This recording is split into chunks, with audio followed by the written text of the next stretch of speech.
টিকা নিতে হাসপাতালগুলোতে আজও ভিড়।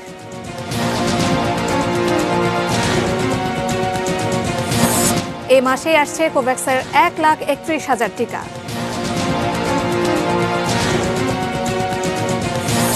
প্রবাসী বাংলাদেশিদের বিনামূল্যে ভ্যাকসিন দেবে মালদ্বীপ।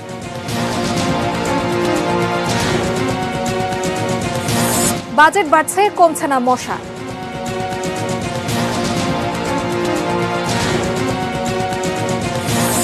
এবং বিক্ষোভ ঠেকাতে মিয়ানমারে পুলিশের ফাঁকা গুলি, নিউজিল্যান্ডের সম্পর্ক ত্যাগ।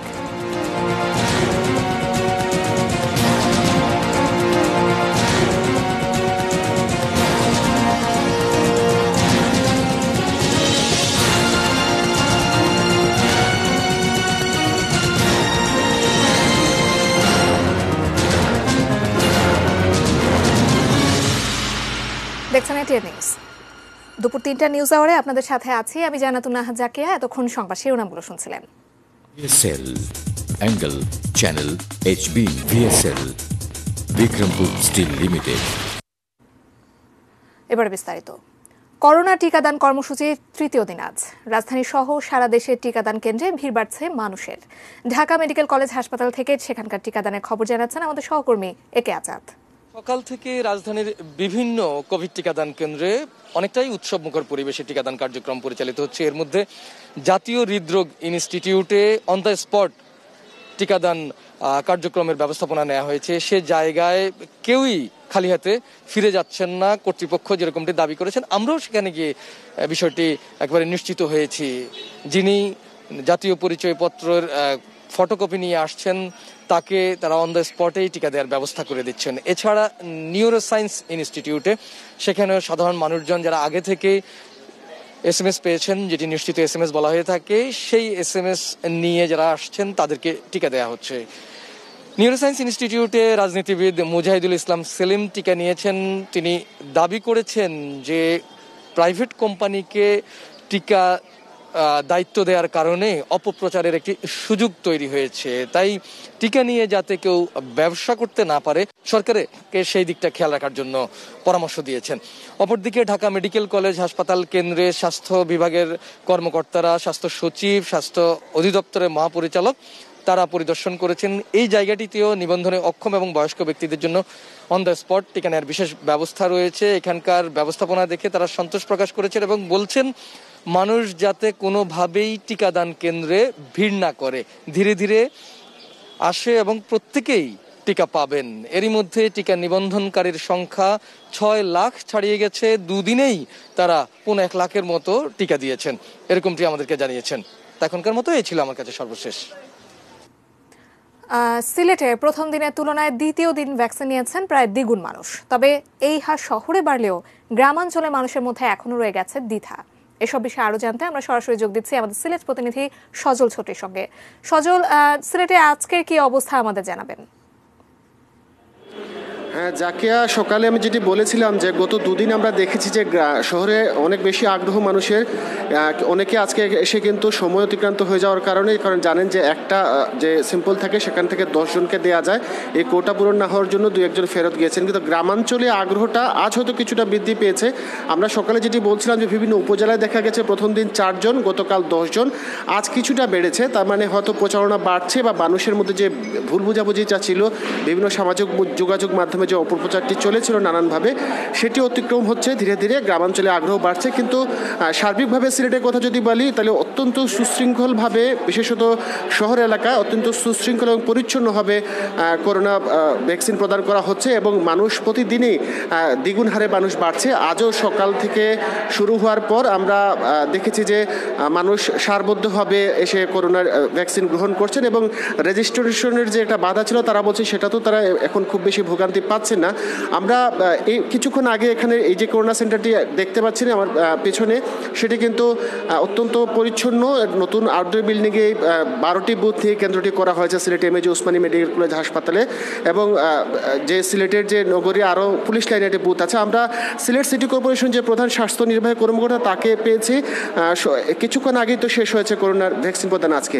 তো আজকের উপস্থিতি কেমন ছিল, আসলে মানুষের আগ্রহ কেমন ছিল? আলহামদুলিল্লাহ, আমাদের আজকের উপস্থিতি গতকাল গতকালকের চেয়েও ভালো ছিল। আপনারা জানেন গতকালকে এই কেন্দ্রে 1069 জনকে আমরা টিকা দিয়েছিলাম। আজকে আমরা 1760 জনকে এই কেন্দ্রে টিকা দিয়েছি। সরকারের নির্দেশনা অনুসারে আমাদের এই কেন্দ্রের সর্বোচ্চ টিকা দেওয়ার সামর্থ্য হচ্ছে আমাদের 1800, সেখানে আমরা 1760 জনকে দিয়েছি এবং পুলিশ লাইন হাসপাতালে আমার লাস্ট 2:30 পর্যন্ত 270 জনকে দেওয়া হয়েছে। তার মানে হচ্ছে আমার কিন্তু আজকে 2000 ক্রস করে গেল এই সিটি কর্পোরেশনে, এবং এটা আমার লক্ষ্যমাত্রা, যেটা আমার সর্বোচ্চ লক্ষ্যমাত্রা অর্জিত হয়ে গেছে আজকে। আচ্ছা, একটা বিষয় জানতে চাচ্ছি, আপনি তো স্বাস্থ্য বিভাগ নিয়ে কাজ করছেন, গ্রামাঞ্চলে মানুষের কিন্তু আগ্রহ তুলনামূলক এখনও কম আছে, কিন্তু আপনাদের যদি এখনও 1700 ক্রস করে থাকে তাহলে তা আগামীতে বুথ সংখ্যা আরও বৃদ্ধি করা হতে পারে সিটি কর্পোরেশনকে, সে ব্যাপারে কী পদক্ষেপ নেবেন? ধন্যবাদ। আমাদের এই মুহূর্তে নির্দেশনা আছে 13টা বুথ চালু রাখার, এবং আমাদের আরও 10টা বুথ আমাদের রিজার্ভে আছে। যদি আমাদের চাহিদা যদি বাড়তে থাকে এবং সাধারণ মানুষজন যদি আরও অধিক আগ্রহী হয়, তাহলে আমরা বাড়াবো, এবং সেক্ষেত্রে আমরা চেষ্টা করব কেন্দ্রগুলো একটু ডিসেমিনেট করতে, যাতে একটু দূরে দূরে কেন্দ্র দিলে যদি হয় তাহলে যাতে মানুষকে বেশি কষ্ট করে এখানে আসতে না হয়। হ্যাঁ, ধন্যবাদ। বলছিলেন সিলেট সিটি কর্পোরেশনের প্রধান স্বাস্থ্য নির্বাহী কর্মকর্তা, তিনি জানাচ্ছিলেন যে তারা যদি তাদের কিন্তু যে লক্ষ্যমাত্রা 1800 থাকে সেটির কাছাকাছি আজই মানুষ দিয়েছেন, তার মানে মানুষ আসলে 3 গুণ বেড়েছে, আগ্রহী হয়েছে, এবং তারা বলছেন যদি পরবর্তীতে আরও চাহিদা থাকে তারা বুথের সংখ্যা বাড়াবেন এবং বুথগুলো যাতে আরও দূরত্বে রাখা যায় সেটিও তারা নজর রাখবেন। তবে যেটি বলছিলাম যাকে শুরু থেকেই, যে গ্রামাঞ্চলে কিন্তু মানুষের মধ্যে এখনও আগ্রহ কিছুটা কমতে আছে, এটা প্রচারণা আরও বাড়ানোর জোর দিচ্ছেন সেখানে সচেতন মহল। জাকিয়া। সজল ছত্রী, অসংখ্য ধন্যবাদ আপনাকে। দর্শক, তৃতীয় দিনের মতো করোনা টিকা দান প্রসঙ্গে আমাদেরকে জানাচ্ছিলেন আমাদের সিলেট প্রতিনিধি সজল ছত্রী। এবার আমরা যাব চট্টগ্রামে তৃতীয় দিনের মতো করোনা টিকা দেওয়া শেষ হয়েছে। নগরীর চট্টগ্রাম জেনারেল হাসপাতাল থেকে যুক্ত হচ্ছেন আমাদের সহকর্মী মনিরুল ইসলাম পারভেজ। মনিরুল, চট্টগ্রামে আজকের দিনের কি অবস্থা, টিকাদান কর্মসূচি সম্পর্কে আমাদের জানাবেন। চট্টগ্রামে আজকে তৃতীয় দিনের মতো টিকা দেওয়া শুরু হয়েছে এবং কিছুক্ষণ আগেই শেষ হয়েছে সেই টিকার কার্যক্রমটি।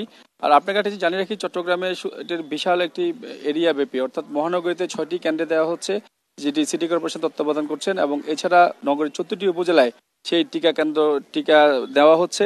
এবং 14টি উপজেলার যে হিসেবটি সেটি আমি আপনাকে একটু জানিয়ে রাখি। অবশ্য পুরোপুরি হিসাবটি সিভিল সার্জন শেখ ফজলে রব্বির সাথে আমি কথা বলেছিলাম 14টি উপজেলায় যে কতগুলো টিকা দেওয়া হয়েছে আজকে, সেটি একটু সন্ধ্যা 6টার পরে অবশ্য ওনারা আমাদেরকে পরিসংখ্যানটি জানান।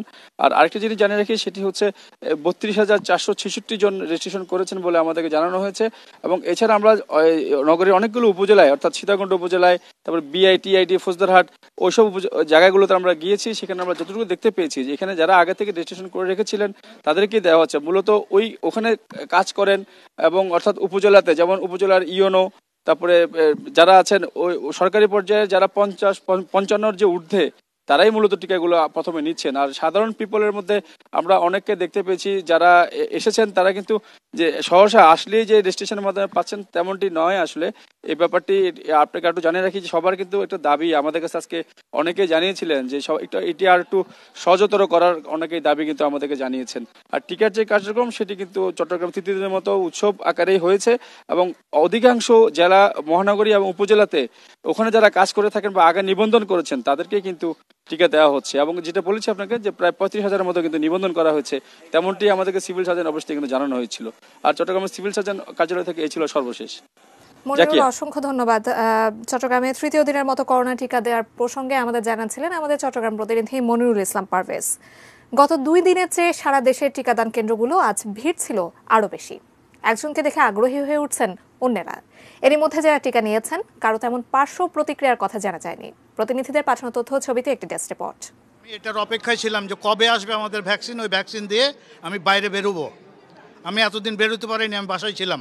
তৃতীয় দিনে টিকা নিয়ে এমন অনুভূতি জানালেন অবসরপ্রাপ্ত এক কর্মকর্তা। রাজশাহী নগরীর 2টি কেন্দ্রসহ মোট 11টি কেন্দ্রে টিকাদান কর্মসূচি চলছে। সব কেন্দ্রেই বেড়েছে টিকা গ্রহণে ইচ্ছুক মানুষের ভিড়। সিলেট ওসমানী মেডিকেল কলেজ হাসপাতালে ভ্যাকসিন গ্রহণের পর এক ব্যক্তি রক্তচাপ বেড়ে গেলে অসুস্থ হয়ে পড়েন তিনি। তবে চিকিৎসকের পরামর্শ নিয়ে কিছুক্ষণের মধ্যেই সুস্থ হয়ে ওঠেন। ফেনীতে গত 2 দিনের তুলনায় করোনা টিকা নেওয়ার সংখ্যাও বেড়েছে। টিকা নেওয়ার লাইনে বয়স্কদের পাশাপাশি মাঝবয়সীদের ভিড়ও বাড়ছে। কুষ্টিয়ায় 7টি টিকা কেন্দ্রে একযোগে নিবন্ধনকারীরা করোনা টিকা নিয়েছেন। সব এলাকার মতো এখানেও বেড়েছে টিকা গ্রহীতার সংখ্যা। ঝালকাঠিতে 3 দিনে জেলায় নিবন্ধিত 250 জন টিকা নিয়েছেন। নিবন্ধন ছাড়া 40 বছরের বেশি বয়সী মানুষ জাতীয় পরিচয়পত্র নিয়ে এলে তাৎক্ষণিকভাবে টিকা নিতে পারছেন। নাটোরে 7টি উপজেলা স্বাস্থ্য কমপ্লেক্সে টিকাদান কর্মসূচি চলছে। টিকা দেওয়ার পর সবাইকে 1 ঘন্টা করে পর্যবেক্ষণে রাখা হচ্ছে। Saikat Dasgupta, desk report, ATN news. নিজে টিকা নিয়ে সব শিক্ষককে টিকা নেওয়ার আহ্বান জানিয়েছেন প্রাথমিক ও গণশিক্ষা প্রতিমন্ত্রী জাকির হোসেন। সকালে সচিবালয়ের ক্লিনিকে তিনি জানান, শিক্ষকদের টিকা দেওয়ার কাজ 7 দিনের মধ্যে শেষ করা হবে। আমরা শিক্ষকদের জন্য মাননীয় প্রধানমন্ত্রী ইতিমধ্যে স্বাস্থ্য মন্ত্রণালয়ের নির্দেশ প্রদান করেছেন। আমরা যে কোনো সময় আজ থেকে 7 দিনের ভিতরে টিকা নেওয়া শেষ করবো ইনশাল্লাহ। আমি নিজেও নিয়েছি, আমার সচিবালয়ের সকলেই নিয়েছে। এ মাসের শেষের দিকে কোভ্যাক্সের কাছ থেকে বিনামূল্যে 1,31,000 টিকা পাওয়া যাবে বলে জানিয়েছেন স্বাস্থ্যসেবা সচিব আব্দুল মান্নান। দুপুরে ঢাকা মেডিকেল কলেজ হাসপাতালে টিকাদান কর্মসূচি পরিদর্শনে গিয়ে এ কথা জানান তিনি। স্বাস্থ্যসেবা সচিব বলেন, টিকা নিবন্ধনকারীর সংখ্যা 6 লাখ ছাড়িয়ে গেছে। নিবন্ধনে অক্ষম ও বয়স্কদের কোনো হাসপাতালে বিশেষ ব্যবস্থায় টিকা দেওয়া হচ্ছে। এ সময় স্বাস্থ্য অধিদপ্তরের মহাপরিচালক ডক্টর ABM খুরশিদ আলম জানান, ব্যবহারের পর টিকা অপচয়ের হার 10% নিচে রয়েছে। এদিকে তৃতীয় দিনেও উৎসাহ উদ্দীপনার মধ্য দিয়ে টিকা নিচ্ছেন সাধারণ মানুষ। স্পট রেজিস্ট্রেশনের মাধ্যমে 40 বছর এবং এর বেশি বয়সীদের নিবন্ধনের সুযোগ সৃষ্টি হয়েছে, যদিও কয়েকটি হাসপাতাল এখনও নিবন্ধনের ব্যবস্থা করতে পারেনি। ভ্যাকসিন আছে, আরো ভ্যাকসিন আমরা পাচ্ছি, পৃথিবীর বিভিন্ন সোর্স থেকে পাচ্ছি। আমরা আমাদের সিরামের ক্রয়কৃতটা নিয়ে আসছি, একই সাথে কোভ্যাক্স গ্যাভি অ্যালায়েন্সের এটাও পাচ্ছি, আরো কিছু ফাইজারেরও পাচ্ছি। সব মিলিয়ে আমাদের ভ্যাকসিনের কোনো সংকট হবে না ইনশাআল্লাহ। মাননীয় প্রধানমন্ত্রী একটা আশ্বস্ত করেছেন বাংলাদেশের মানুষকে, যতদিন মানুষ টিকা নিতে চাইবে, মাননীয় প্রধানমন্ত্রী টিকার মূল্য যাই হোক তিনি সবাইকে সুরক্ষা দিতে মানসিকভাবে প্রস্তুতি নিয়েছেন, আর্থিকভাবে প্রস্তুতি নিয়েছেন। যাচ্ছে অন্যান্য সংবাদে। বাংলাদেশের স্বাধীনতার সুবর্ণ জয়ন্তী ও মুজিব বর্ষের অনুষ্ঠানে অংশ নিতে মার্চে ঢাকায় আসছেন মালদ্বীপের প্রেসিডেন্ট ইব্রাহিম মোহাম্মদ সলিহ। সকালে রাষ্ট্রীয় অতিথি ভবন পদ্মায় মালদ্বীপের পররাষ্ট্রমন্ত্রী আবদুল্লাহ শহীদের সঙ্গে দ্বিপক্ষীয় বৈঠক শেষে পররাষ্ট্রমন্ত্রী এ আব্দুল মোমেন কথা জানান। পররাষ্ট্রমন্ত্রী বলেন, বাংলাদেশ থেকে শ্রমিক নেওয়া এবং অবৈধ শ্রমিকদের বৈধ করার বিষয়ে আলোচনা হয়েছে। মালদ্বীপে অবস্থানরত সব প্রবাসী বাংলাদেশিকে বিনামূল্যে ভ্যাকসিন দেওয়া হবে বলেও জানান দেশটির পররাষ্ট্রমন্ত্রী। এ সময় রোহিঙ্গা ইস্যুতে বাংলাদেশকে সমর্থন ও সহায়তা করার আশ্বাস দেন তিনি।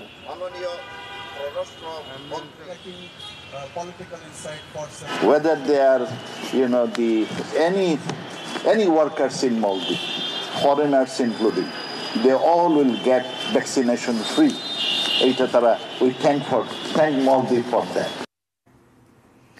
2 সিটি কর্পোরেশনের মশক নিধনে বাজেট বাড়লেও এর সুফল পাচ্ছেন না নাগরিকরা।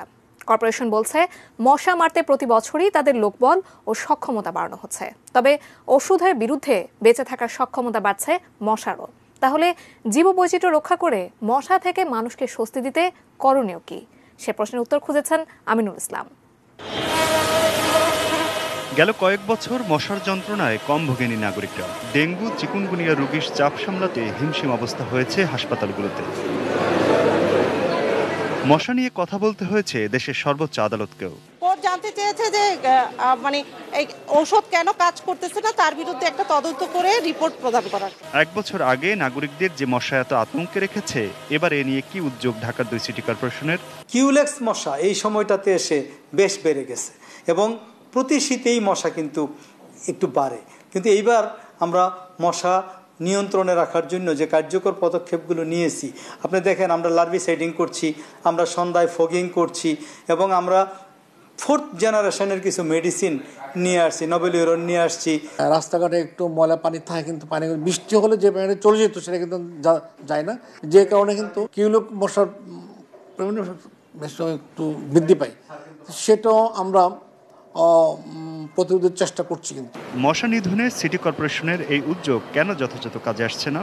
এই মশার উৎপাত থেকে আমরা সকলে পরিত্রাণ চাই এবং সিটি কর্পোরেশন অত্যন্ত আন্তরিকভাবে এই মশা নিয়ন্ত্রণে রেখে নগরবাসীকে মশার উৎপাত থেকে একটু মুক্তি দেওয়ার জন্য কাজ করে যাচ্ছে।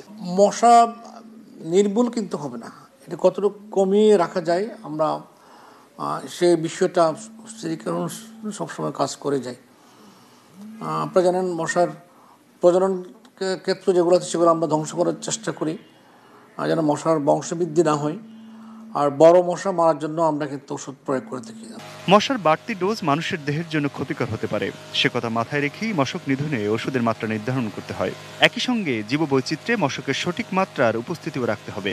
তাহলে এই মশার যন্ত্রণা থেকে রক্ষা পেতে প্রক্রিয়া কি হতে পারে? শীতের শেষ পর্যায়ে যখন তাপমাত্রা বেড়ে যায়, প্রকৃতিতে যে ডিমগুলো থাকে সেই ডিমগুলো এক ব্যাচে ফুটে প্রচুর পরিমাণে মশা তৈরি হয়। আমাদের গত কয়েকদিনের মাঠ পর্যায়ে যে গবেষণা আমরা করেছি সেটিতে আমরা দেখেছি ঢাকা শহরের বিভিন্ন অঞ্চলে প্রতি ডিপে আমরা মশার ঘনত্ব পাচ্ছি 100-এরও বেশি, যেটি অন্যান্য সময়ের তুলনায় অনেক বেশি। তাই আমি মনে করি বিজ্ঞানভিত্তিক উপায়ে প্রতি 7 দিন অন্তর অন্তর লার্ভিসাইড এবং অ্যাডাল্টিসাইড প্রয়োগ করে মশা নিয়ন্ত্রণে জরুরি পদক্ষেপ নেওয়া খুবই প্রয়োজন। Aminul Islam, ATN news, Dhaka. মশা মারার বাজেট বাড়ছে অথচ মশার যন্ত্রণা করছে না, কি ভাবছেন সাধারণ মানুষ? দেখে নেব এটিএন নিউজের বিশেষ আয়োজন আমাদের কথা থেকে।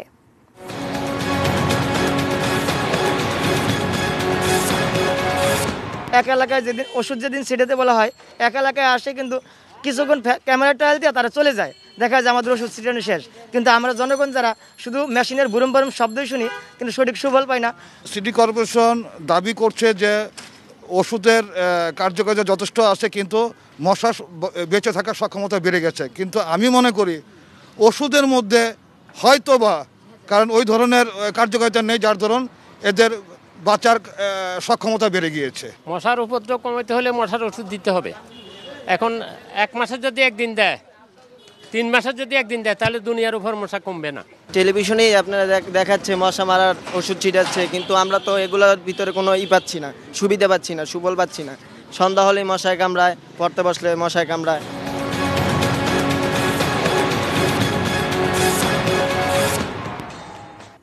নিউজ আওয়ারের এ পর্যায়ে নিচ্ছে বাজেটের বিরতি, এরপর আরো যা থাকছে। রাজধানীর মোহাম্মদপুরে অবৈধ কাঁচা বাজার, ভোগান্তিতে এলাকাবাসী। চতুর্থ ধাপে 56টি পৌরসভায় চলছে জমজমাট নির্বাচনী প্রচারণা।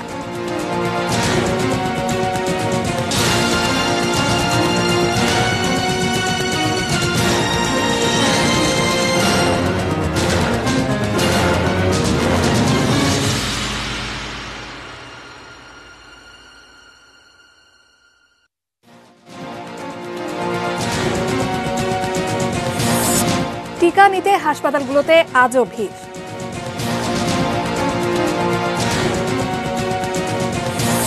এ মাসে আসছে কোভ্যাক্সের 1,31,000 টিকা।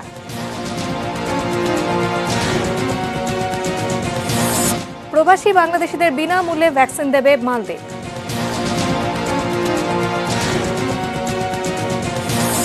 বাজেট বাড়ছে, কমছে না মশা।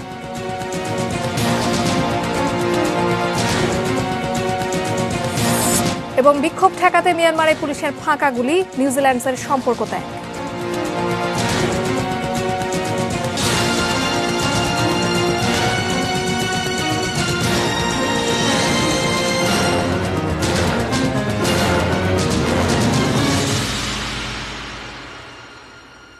বিরতির পর স্বাগত জানাচ্ছি নিউজ আওয়ারে। এতক্ষণ সংবাদ শিরোনামগুলো শুনছিলেন। সিটি কর্পোরেশনের নির্দেশনা অমান্য করে মোহাম্মদপুরের শেরশাহ সুরির সড়কে আবাসিক এলাকায় বসছে কাঁচা বাজার। ভোগান্তিতে অফিসকামী লোকজন আর এলাকাবাসী। আরো জানাচ্ছেন সাদিয়া ন্যান্সি। ব্যস্ততম এমন বাজার দেখে বোঝার উপায় নেই এটি একটি আবাসিক এলাকা। রেসিডেন্সিয়াল মডেল স্কুলের পশ্চিম পাশে রাস্তার কয়েকটি ফুটপাতের উপর প্রতিদিন এভাবেই বসে বাজার। শেরশাহশুরি রোডের গুরুত্বপূর্ণ একটি সড়কে সকাল ৬টা থেকে ১১টা পর্যন্ত পরিণত হয় বাজারে। ফলাফল মাছ মাংসের দুর্গন্ধ, কাঁচা বাজারের আবর্জনায় রাস্তাঘাট নোংরা আর পথচারীদের চলাচলের অসুবিধা। এলাকাবাসীর অভিযোগ, সিটি কর্পোরেশনের নিষেধাজ্ঞা অমান্য করে অবৈধভাবে দখল করে লাইনম্যানদের টাকা দিয়ে প্রতিদিন এভাবেই বসে বাজার। আবাসিক এলাকার মধ্যে এমন বাজারে প্রতিদিনের ভোগান্তি পথচারী আর অফিসগামী মানুষের। স্কুল খুললে বাচ্চারা স্কুলে যেতে পারে না, মানুষ অফিসে যেতে পারে, একটা গাড়ি যেতে পারে না। সরকার আমাদের একটা জায়গা দিক, আমরা সেই জায়গায় গিয়ে দোকানদারি করি, আমরা কিছু করে খাই। লাইনম্যানে আমরা 10 টাকা 20 টাকা করে চা খাবার দিই। স্থানীয়দের অভিযোগ, আবাসিক এলাকার এমন বাজারে যানজটের সৃষ্টি হয় নিয়মিত। যাইতে সমস্যা, অনেক সময় গাড়ির লোকে বাজে, অনেক সময় আমার এক লোকের ওই পায়েও অ্যাক্সিডেন্ট করছে। জনপ্রতিনিধি আর সিটি কর্পোরেশনের উদ্যোগে বাজার উচ্ছেদের ব্যবস্থা নিলেও তা পুরোপুরি বাস্তবায়ন সম্ভব হয়নি। মাইকিং, হকার আর পুলিশের ধাওয়ায় প্রতিদিন চলে সাময়িক চোর পুলিশ খেলা, কিন্তু নেই স্থায়ী কোনো সমাধান। পুলিশ আসতেছে, ওরা দৌড়াচ্ছে, রাস্তাঘাট নোংরা, পশু জবাই, হাঁস মুরগি গরু সবকিছু জবাই হয়, এখানে এই বর্জ্যগুলো পড়ে থাকে, এখান থেকে দুর্গন্ধ ছড়ায়। কি করবো, কি দেয় মাল বেচে রাতে 20 টাকা, আর এক পিস মাল বেচি 60 টাকা, আমার কিনা হলো 4 টাকা, আর ওনার দোকান থেকে এক পিস মাল 40 টাকা, দাম কইতে পারবেন না। আবার শোনা গেছে পাল্টা অভিযোগ, উত্তর সিটি কর্পোরেশনের নির্দেশনা থাকলেও রয়েছে প্রশাসনিক গাফিলতি। হ্যাঁ, প্রশাসনিক গাফিলতি আছে অবশ্যই, না থাকলে তারা এখানে বসে কিভাবে? প্রশাসন তাদের যে দায়িত্ব পালন করতে এখানে তো বসতে পারতো না। তবে কারণ যাই হোক, অবিলম্বে এসব অবৈধ বাজার উচ্ছেদের দাবি স্থানীয়দের। Sadia Nancy, ATN news, Dhaka. Real estate ব্যবসার আড়ালে চলতো এমএলএম ব্যবসা। এভাবে প্রতারণার মাধ্যমে কোটি কোটি টাকা হাতিয়ে নেওয়া চক্রের 6 জনকে গ্রেপ্তার করেছে সিআইডি।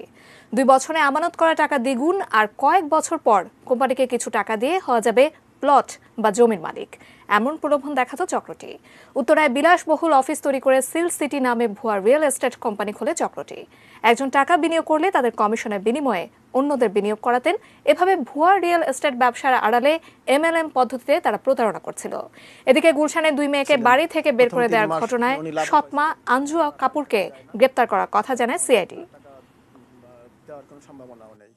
তো এরকম প্রায় 2200-রও বেশি, আমাদের এখনকার যে প্রাপ্ত তথ্য মতে 2200-র বেশি বিনিয়োগকারী এখানে আছে, এবং আমরা এ পর্যন্ত যে হিসাব পেয়েছি তাতে প্রায় 57 কোটি টাকার বেশি তারা এইভাবে সংগ্রহ করেছে। তো এই সংখ্যাটা আরও বাড়তে পারে, আমাদের যে তদন্তের পর্যায়টা আমরা আরও হয়তো এই সংখ্যাটা বাড়বে।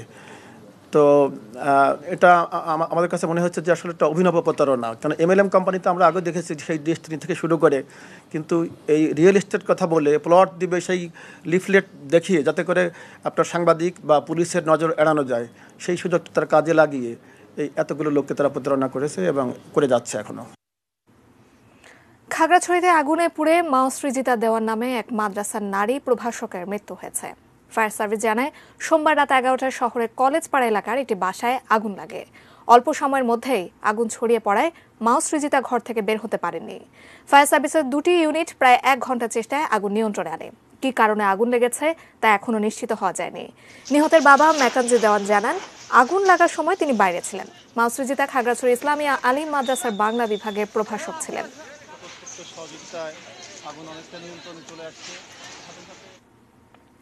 চতুর্থ ধাপে দেশের 56টি পৌরসভায় ভোট 14 ফেব্রুয়ারি।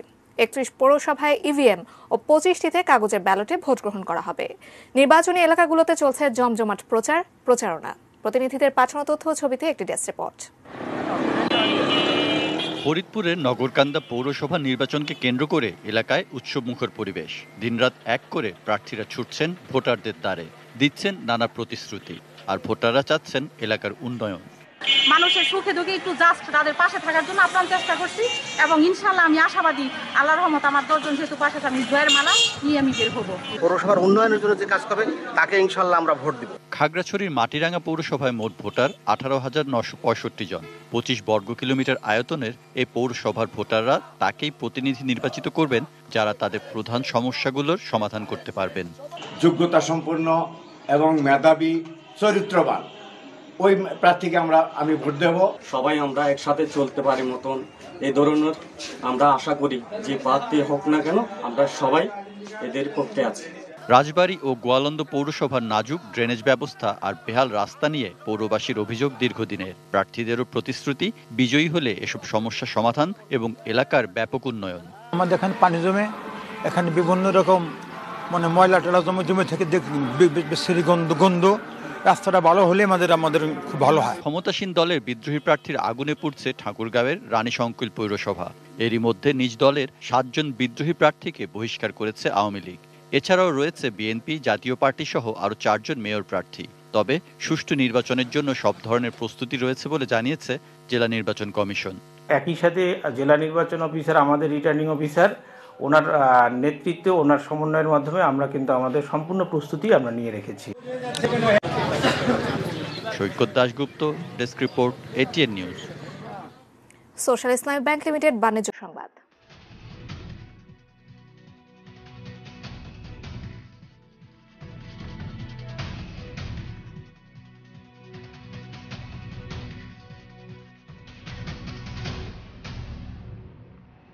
এখন থেকে শেয়ারধারীদের 30% বেশি লভ্যাংশ দিতে পারবে না কোনো ব্যাংকই, এমন নির্দেশনা জারি করেছে বাংলাদেশ ব্যাংক। ব্যাংকগুলো শেয়ারধারীদের কত লভ্যাংশ দিতে পারবে তা নির্ধারণ করে দিয়েছে বাংলাদেশ ব্যাংক। নির্দেশনায় বলা হয়েছে কোন ব্যাংক কত লভ্যাংশ দিতে পারবে তা নির্ভর করবে ওই ব্যাংকের মূলধন কাঠামোর উপর।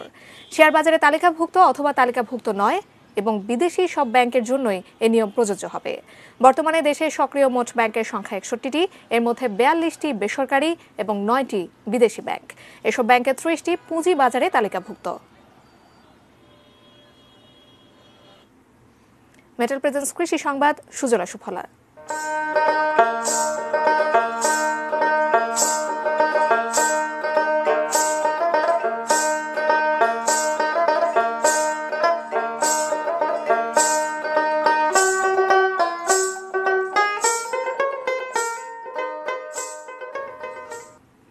প্রায় 2 যুগ আগে পদ্মার ভাঙনে বিলীন হয়ে যায় কুষ্টিয়ার দৌলতপুর উপজেলার রামকৃষ্ণপুর আর চিলমারি ইউনিয়ন। পরে সেখানে চর জেগে ওঠা চর পড়েছিল অনাবাদি। তবে কয়েক বছর বিস্তীর্ণ সেই পদ্মার চরে শুরু হয়েছে নানা ফসলের চাষ। ফসলের হাসিকে আশার আলো দেখছেন কৃষকরা। কুষ্টিয়া প্রতিনিধি শরীফুল ইসলামের তথ্য ছবি নিয়ে একটি ডেস্ক রিপোর্ট। মূল ভূখণ্ড থেকে বিচ্ছিন্ন এই চরের যতদূর চোখ যায় আদিগন্ত সবুজের গালিচা। গম, মসুর, ছোলা, ভুট্টা, মটর, খেসারি সহ নানা রবি ফসলে ছেয়ে আছে দৌলতপুর উপজেলার রামকৃষ্ণপুর আর চিলমারি ইউনিয়নের বিস্তীর্ণ চরের জমি। ধরেন ভেঙে যাওয়ার পরে বুঝতে পারছেন আমরা খুব কষ্টে নাজেহালে আমাদের দিন কাটিছে, বুঝতে পারছেন। তারপরে আমরা এই চীনা বাদামে থেকে শুরু করি, ধরেন আস্তে আস্তে আস্তে প্রত্যেকটা ফসল ধরেন আমরা নিয়ে চলে আসছি। গাং ভাঙানোর আগে খালি বালু ছিল, বালুর পরে ধরেন কিছু আবাদ হইত না। এখন ধরেন দেখেন গম হয়েছে, মশুরি হয়েছে, এখন আবাদ হয়েছে। এখন দিনটা সুখী মানুষের যাচ্ছে। চরে আবাদ করে ফসলের এমন সমারোহ দেখে নদী ভাঙনে সর্বস্ব হারানো মানুষগুলো আবার নতুন করে বাঁচার স্বপ্ন দেখছেন। যখন নদী ভাঙন চলে গেল তখন জমি জায়গা উঠলো, সেই জমি জায়গাতে আমরা আবাদ করি বা ফসল তৈরি করি। আমরা এখন আল্লাহ দিলে একটু শান্তিতে আছি। কৃষি দপ্তর যদি আমাদেরকে আর একটু সাহায্য সহযোগিতা করতো আমাদের প্রতি, তাহলে আমাদের মনে হয় আরো সুষ্ঠুভাবে সুন্দরভাবে আমরা এই শস্য ফসলটা তৈরি করতে পারতাম। চরের কৃষকদের সরকারি প্রণোদনা সহ বিভিন্নভাবে সহযোগিতা করা হচ্ছে বলে দাবি কৃষি দপ্তরের। আমরা উপজেলা কৃষি অফিসের পক্ষ থেকে প্রণোদনা সহ রাজস্ব প্রোগ্রাম এছাড়া নানান ধরনের প্রদর্শনী দিয়ে কৃষকদেরকে মোটিভেশন করছি এবং তাদেরকে নানান ধরনের প্রযুক্তি দিয়ে, আধুনিক প্রযুক্তি দিয়ে আমরা তাদের কৃষিকাজে সম্পৃক্ত করছি। কৃষি বিভাগের তথ্য মতে 2 ইউনিয়নের চরে প্রায় 9000 হেক্টর জমি এবারের আবাদের আওতায় এসেছে। আবহাওয়া অনুকূলে থাকলে সব ফসলেরই ভালো ফলন পাওয়া যাবে। Jinia Islam, desk report, ATN news. News আওয়ারে আবারও সময় হলো বাজেটের বিরতি নেওয়ার, এরপর আরো জানিয়ে ফিরব। চেন্নাই টেস্টে ভারতকে 227 রানে হারিয়েছে ইংল্যান্ড।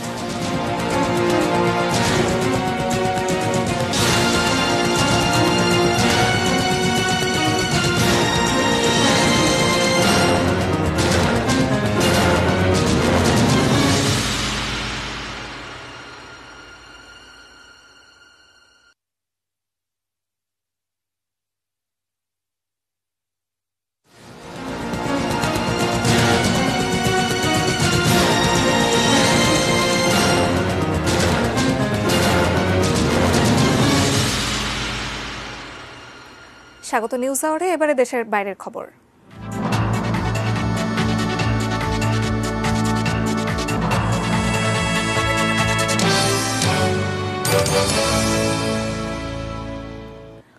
সেনা অভ্যুত্থানের বিরুদ্ধে মিয়ানমারের রাজধানী নেপিদোতে প্রতিবাদকারীদের ওপর ফাঁকা গুলি চালিয়েছে দেশটির পুলিশ।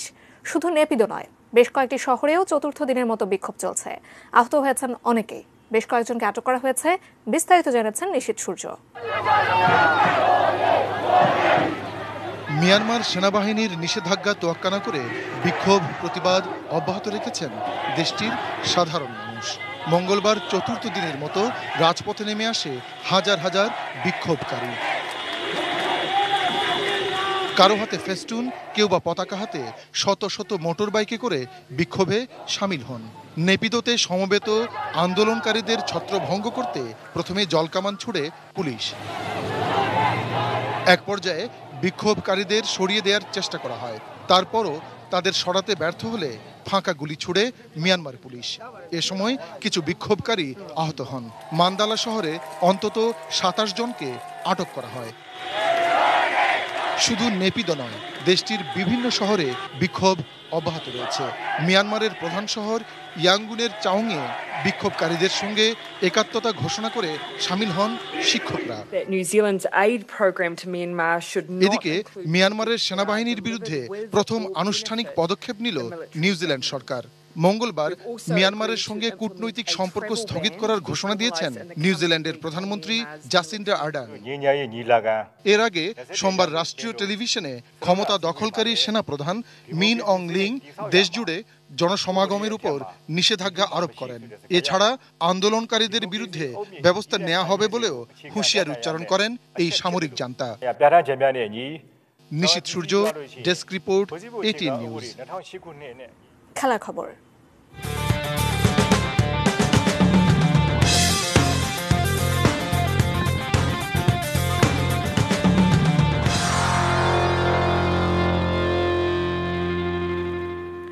চেন্নাই টেস্টে ভারতকে 227 রানে হারিয়েছে ইংল্যান্ড।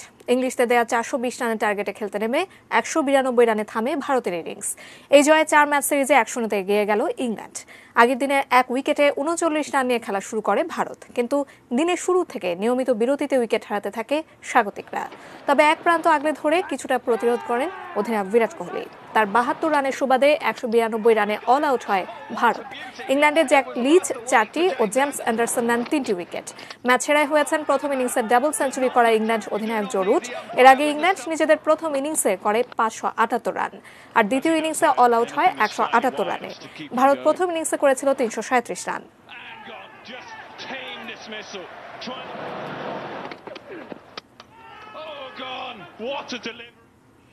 এবারে গালফ অয়েলের সৌজন্যে বাংলাদেশ ওয়েস্ট ইন্ডিজ ক্রিকেট সিরিজের খবর।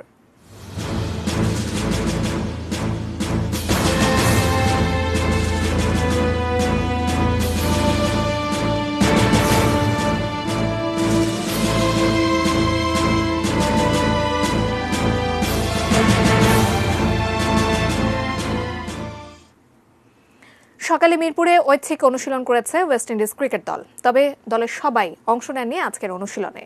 দলের নিয়মিত 6 জন ক্রিকেটার ছাড়া অনুশীলনে অংশ নেয় ক্যারিবীয়রা। এর আগে সোমবার চট্টগ্রাম থেকে ঢাকা আসে বাংলাদেশ ও ওয়েস্ট ইন্ডিজ ক্রিকেট দল। রোববার বাংলাদেশের বিপক্ষে প্রথম টেস্টে ইতিহাস করে 3 উইকেটে জয় পায় ক্যারিবীয়রা। মিরপুর শেরে বাংলা ক্রিকেট স্টেডিয়ামে 11 ফেব্রুয়ারি সিরিজের দ্বিতীয় টেস্টে ওয়েস্ট ইন্ডিজের মুখোমুখি হবে বাংলাদেশ। এর আগে ক্যারিবীয়দের 3 ম্যাচের ওয়ানডে সিরিজে হোয়াইট ওয়াশ করে টাইগাররা।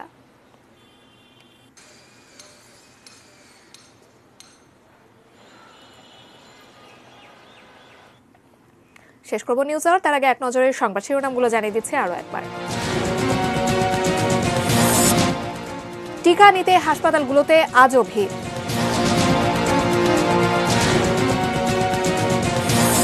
এ মাসেই আসছে কোভ্যাক্সের 1,31,000 টিকা।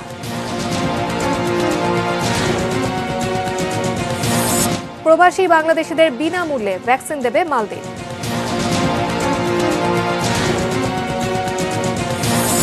বাজেট বাড়ছে, কমছে না মশা।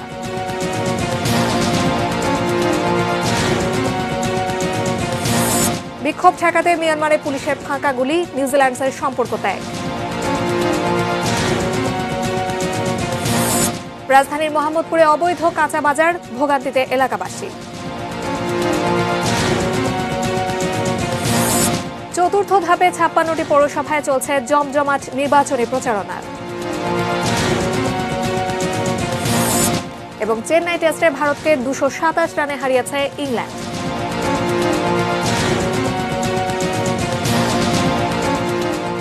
এই ছিল দুপুর 3টে নিউজ আওয়ার। সঙ্গে থাকুন, দেখতে থাকুন এটিএন নিউজ। আর এটিএন নিউজের ব্রেকিং নিউজ আপনার মোবাইলে পেতে টাইপ করুন START স্পেস AN, পাঠিয়ে দিন 5959 এই নম্বরে। ধন্যবাদ।